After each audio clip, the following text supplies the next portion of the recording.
तोची नाम का एक बहुत लालची चूहा रहा करता था। वह एक कद्दुओं के खेत में रहता था और हर बार जब भी कद्दू उगते तो उन्हें खाकर अपनी जिंदगी व्यतीत करता।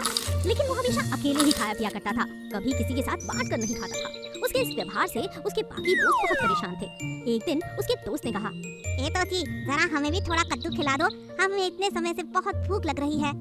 तोची ने कहा, नहीं नहीं, ये सभी तो मेरे हैं, मैं ही इन्हें खाऊंगा, तुम कहीं और जाकर खा सकते हो।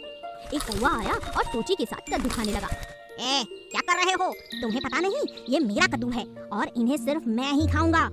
अरे ऐसा क्यों? धरती पे जो कुछ भी है हम जानवरों और पक्षियों का ही तो है। सब कुछ अकेले खाओगे क्या? हमारे लिए कुछ नहीं रहेगा। चलो चलो, खाने दो मुझे भी। तोची ने कौवे की बात बिल्कुल नहीं सुनी और गुस्से में आकर उसने एक पत्थर उन्हें मार दिया। गुस्से में आकर कौवा उड़ने लगा, लेकिन तभी कुछ चूहों ने उसे रोका। तोची ने तुम्हें भगाया है ना? हाँ, ये चूहा बहुत घमंडी है, लालची कहीं का। क्यों ना हम मिलकर इसे सीख सिखाएं? ये हमारा दोस्त है, ये मेरा भाई है, लेकिन हमें खाने नहीं देता। चूहे ने कौवे को अपना दोस्त बनाया। चूहा तोची के पास गया और कहा, अरे ओ तोची, जरा वहाँ तो देखना, तुम्हें कद्दू पसंद है ना? तुम्हें उस खेत में जरूर जाना चाहिए। क्या? उस खेत में भी कद्दू है? और हाँ, जैसे कद्दू तुम खाते हो उससे 3 गुना ज्यादा मीठे हैं वो।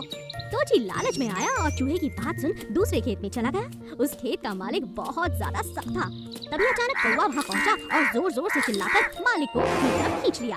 मालिक भागकर खेत की तरफ आया और तोची उसे खेत में मिल गया।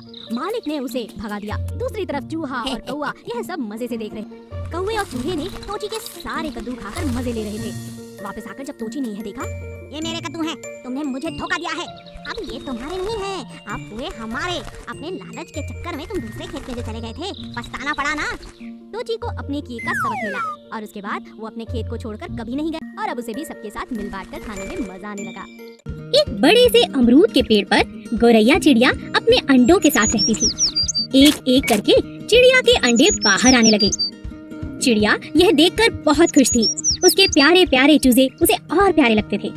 चिड़िया रोज सुबह उनके लिए खाना लेने जाती और शाम को बड़े प्यार से वह खाना उन्हें खिलाती। धीरे धीरे चिड़िया के बच्चे बड़े होने लगे और वह अपने लिए खाना भी ढूंढने लगे। कई दिन बीत जाने के बाद भी एक अंडे में से चूजा अभी तक बाहर नहीं निकला था।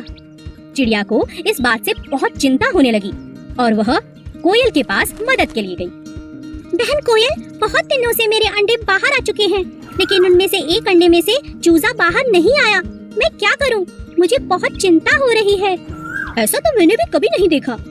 ऐसा तो मैंने भी कभी नहीं सुना बहन। चलो स्वामी जी के पास चलते हैं, उनके पास इसका कोई ना कोई हल जरूर होगा। चलो चलते हैं। हाँ हाँ चलो। चिड़िया और कोयल स्वामी जी के पास मिलने पहुँचे। नमस्ते स्वामी जी, आप कैसे हैं? क्या बात है, कैसे आना हुआ? मैं तुम्हारी क्या मदद कर सकता हूँ? चिड़िया सारी बात स्वामी जी को बताती है। अच्छा, तो ये बात है, चलो मैं चल कर देखता हूँ। चिड़िया, कोयल और स्वामी जी घोंसले के पास पहुँचते हैं। अरे ये क्या? ये कोई अंडा नहीं है। तुम्हें अपने अंडे को पहचानने में जरूर कोई भूल हुई है। मुझे लगता है यह एक खिलौना है।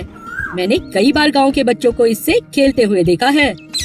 मेरा भरोसा करो और इसे एक बार नीचे फेंक कर देखो। नहीं नहीं स्वामी जी, इस तरह तो मेरा अंडा फूट जाएगा।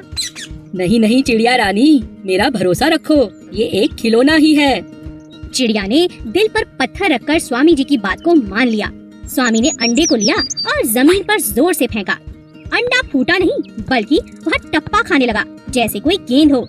सच में वो एक खिलौना, एक गेंद ही थी। यह देखकर सभी हंसने लगे।